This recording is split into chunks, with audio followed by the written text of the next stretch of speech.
souhaite la bienvenue pour ce 15e rapport sur l'état du mal-logement. Mais pour l'instant, je vous demande d'accueillir M. Raymond Etienne.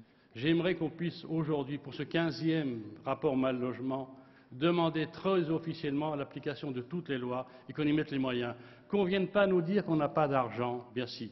Changeons vite de politique pour que ce 16e rapport, dans un an, soit un rapport où on soit content de le montrer, qu'on ait vu des résultats et qu'on ait moins de personnes à la rue.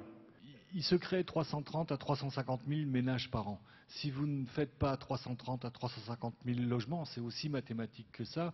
Évidemment, vous n'arrivez pas à répondre aux besoins. Et c'est ce qui s'est passé pendant toutes les années 80 et 90. Et on n'arrive pas à résorber ce déficit. La moyenne maintenant du budget consacré au logement sur les ressources des ménages, elle a dépassé les 25%. C'est une moyenne. Vous vous rendez bien compte que pour arriver à une moyenne de 25%, ça veut dire que des gens ont 35, 40 ou 45% qui partent à peine leur salaire est arrivé, c'est déjà parti dans le loyer, les charges.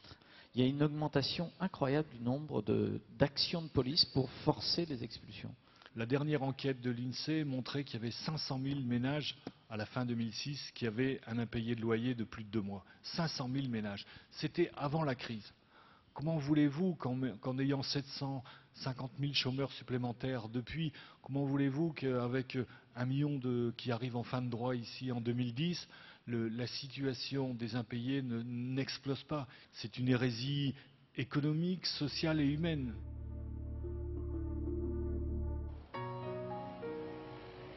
Aujourd'hui en France, 600 000 enfants sont victimes de mal-logement. Je m'appelle Madame Menayami, j'ai 4 enfants. Depuis 1999, je suis dans cet appartement-là. Il y a des problèmes de plomb, il y a l'humidité, il y a tout. Donc moi, je ne peux pas rester avec les enfants dans cet appartement-là. C'est un rapport de service d'hygiène.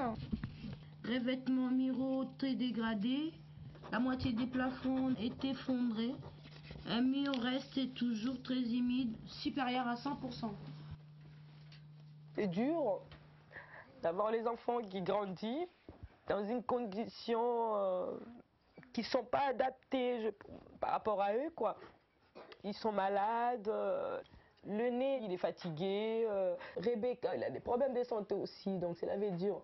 Bronchite, otite, un peu de rhinopharyngite. C'est tout le monde, hein.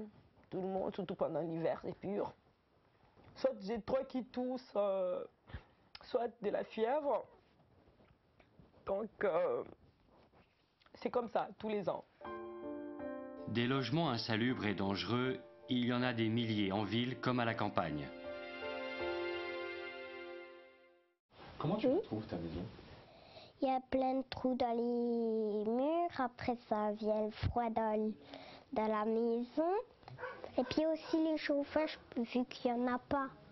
Et ici aussi, dans la maison, il y a des trous de souris. Alors les souris, des fois, elles viennent sur ma figure. J'ai récupéré la maison de mon oncle par alliance qui m'a élevée. Donc la maison, j'y tiens. Le souci, c'est point de vue chauffage. Le seul chauffage qu'on a, c'est le chauffage à bois, là, le fourneau. L'électricité, elle est vieille. Les escaliers, bon, elles sont à refaire aussi. Et vous les faites pas pour quelle raison, les travaux? Parce que j'ai pas les moyens. J'aurais les moyens, bon, je ferais, ça serait ma priorité. Autre traumatisme pour les enfants, l'expulsion due à la cherté des loyers et au manque de logements sociaux. J'étais en vacances cet été et quand je suis rentrée, mes parents ont dit toi et ton frère, vous allez chez votre soeur, quoi. Quand on m'a dit j'allais chez ma soeur, j'ai dit pourquoi. Après on m'a expliqué comme quoi on ne pouvait pas rester ensemble parce que mes parents étaient un peu dans la galère. On lui a dit au départ qu'on allait déménager sans lui dire qu'on était expulsés.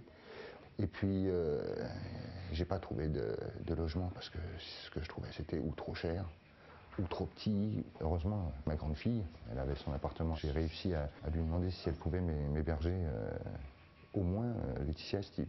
Alors mon frère dort sur le canapé et moi et ma petite sœur dans ma chambre. Et quand mon conjoint rentre, je récupère ma chambre avec mon conjoint, mais il y en a toujours un des deux qui part. Nous, on est un coup à droite, un coup à gauche, et donc on est séparés de Brenda et Steve. Je sais que de partout, je suis pas chez moi. Quand j'y pense, je me dis que je préférerais avoir ma chambre à moi, être comme une fille normale, quoi. Dans l'ensemble, toute cette histoire, comment tu le vis, toi? Qu'est-ce que tu as... Mal. Je suis pas très bien, mais bon, on s'en aperçoit pas, quoi. Il y a juste où des fois, ben, ça lâche. On n'a pas de logement, mais quand ça fait des mois que ça dure, ça doit se ressentir sur les enfants. Dans les 3,5 millions de mal logés, qu'on ait découvert qu'il y ait 600 000 enfants qui vivent dans ces conditions-là, hein. Soit c'est l'indécence, l'insalubrité, soit c'est le surpeuplement, soit c'est cette précarité outrancière. À ce moment-là, on dit effectivement c'est une société qui ne va pas bien. Maintenant, les propositions de la Fondation Abbé Pierre. Relancer un plan de cohésion sociale, c'est-à-dire qu'on arrive en 2009 à la fin du plan de cohésion sociale. Un plan de cohésion sociale, ça veut dire fixer des objectifs de production de logements sociaux sur 5 ans, ce qui évite des batailles annuelles, budgétaires, et puis des coupes à certains moments. Alors, relancer un plan de cohésion sociale sur 5 ans, avec un objectif de 150 000 logements vraiment sociaux, c'est-à-dire des plus et des PLAI, c'est-à-dire des logements dont nous avons besoin. Le deuxième pilier qui est extrêmement important, c'est rendre le coût du logement acceptable. Il nous semble que une des politiques les plus raisonnables et en même temps les plus crédibles, ce serait d'encadrer les loyers de relocation. C'est bien les loyers de relocation qui ont provoqué cette hausse. Quand M. Dupont reste dans son logement, son loyer, et surtout depuis l'IRL, est collé à peu près au coût de la vie. Donc là, on peut voir qu'il y a un parallélisme.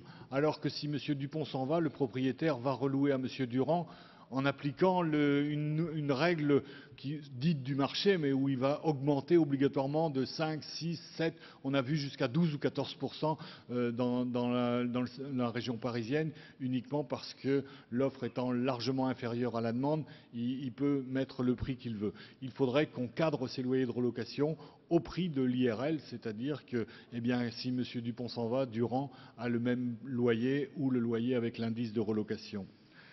Alors, un certain nombre de mesures, nous les proposons déjà depuis quelques années. Il est hors de question qu'un certain nombre d'élus républicains se dédouanent de leurs responsabilités à coût de dizaines ou centaines de milliers d'euros.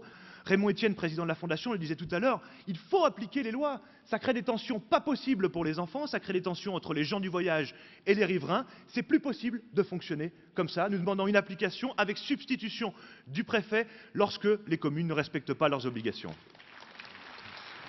La priorité pour moi, c'est évidemment de réorienter la production de logements sociaux là où c'est vraiment nécessaire.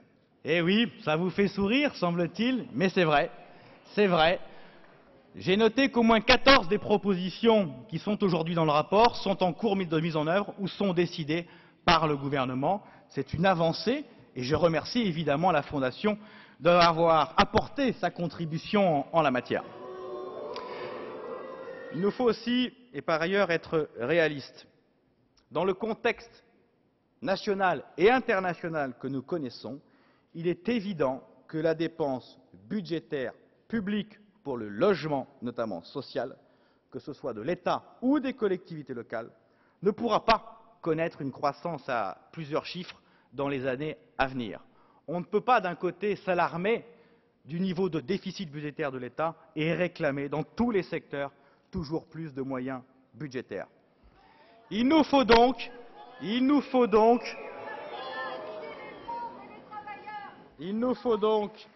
trouver absolument d'autres leviers financiers pour produire plus de logements sociaux. La vente HLM, pour moi, en est un. Je sais que nous ne partagerons pas l'analyse sur le sujet, mais permettez-moi quand même d'avoir un avis différent du vôtre et d'assumer devant vous aujourd'hui cette analyse.